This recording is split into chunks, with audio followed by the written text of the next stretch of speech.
And they're talking about championships, plural. Now, Joy, eager to ask you this question because you were in Miami when LeBron James, one of the greatest ever, partnered with D-Wade and Chris Bosh and said they didn't want one, not two, not three, etc. So in my mind, you can set a bar way too high. For those that have forgotten, the Heatles lost to the Dallas Mavericks the first year they joined together, and they ended up winning 2 championships. But that was not what we were promised. That was not the dream. And that's also top 5 shooting guard of all time, top 5 player of all time, and a top player of the generation in Chris Bosh. And they didn't even do that.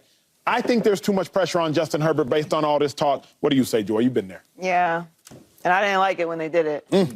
I was like, y'all haven't played not 1 second basketball together. And you're talking about 5, 6, 7 championships. Yeah. But he's just talking about some.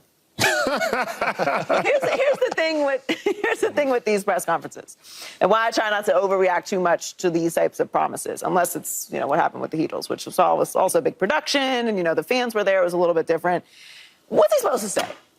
Well, realistically, we'd really love if he could win a playoff game. If he could just get to the divisional round. We'd be happy with an AFC championship game. That's kind of our standard around here. No, he's got to go out and say the standard is championships. That's what he has to say. They want to win at the highest level. They believe they can win at the highest level, or they wouldn't have paid him the money that they paid him. They did. So, and they wouldn't have brought in this coach. So I think the expectations should be championships. Will they win multiple championships? Probably not. And some of that has to do with the fact that they are in a division with Patrick Mahomes and Andy Reid, which is an unfortunate luck of the draw. But that doesn't mean that you can't try. Things happen, and they want to try and win championships. So I can't be too hard on them for that. Like, they want to get there. They want to win multiple championships. They can't set the bar low. Hey, we'd really like to, win the division once while Patrick Mahomes and Andy Reid are together. That doesn't sound good. I prefer, say things that you can hold up to. We're going to make this team a winner. Championships are the standard. The expectation here is championships. But to say, I got a couple boys, I got 4 boys, I got 2 rings, we're going to get the other 2, at least. Now you're doing too much. I remember, Shady, after y'all won your first Super Bowl with the Kansas City Chiefs, Chris Jones was like, we going for 7. I didn't forget that. You said you was going for 7. So then when y'all lost to the Buccaneers, I think the next year, everybody was like, what happened to them 7, Chris? Because now it's 4 years later and you're just at 2. And we say just at 2 because you said you wanted 7. All of a sudden, Joy, as I recall, I was a Mavericks fan. Because LeBron James promised not 1, not 2, not 3, not 4, etc. When you lost the first one, now it was a disappointment. If you wouldn't have said nothing, we would have probably looked at that season. Man, you just got together. Y'all went to the NBA Finals. Now, it still would have been a disappointment because you were up 2-0, all the things. But now you've reframed the expectation so high that anything less than a championship is a disappointment. Chris Jones, how's it a disappointment now that you got 2? Because you promised 7. So now that you've promised championships, Harbaugh, now that you've promised championships, Hortiz, bring them. Anything less a disappointment, I think it's too much pressure, James Jones. I don't. When LeBron James and D-Wade and Chris Bosh stood up there on that podium, wherever they was, and said 1, not 2, not 3, not 4, I'm sure we all was sitting here like, he might be right. Because we looking at all that talent that they have up there like, man, he might be right. This possibly could get done. I don't know if you were there, Shady, but when Vince Young and Michael Vick and Nnamdi Asomugha was like the dream team, right? That's what they were saying. I know, but as I'm looking at you guys get all these players, I'm like, man, they might win the whole dang thing because you're looking at talent. When you look at Justin Herbert and you see the talent he got, they believe they have the coach they have. They are talking out of pure excitement. Like Harbaugh, we've seen you win with less and get to the Super Bowl with less, and now you have this guy who's the greatest talent that you've ever coached.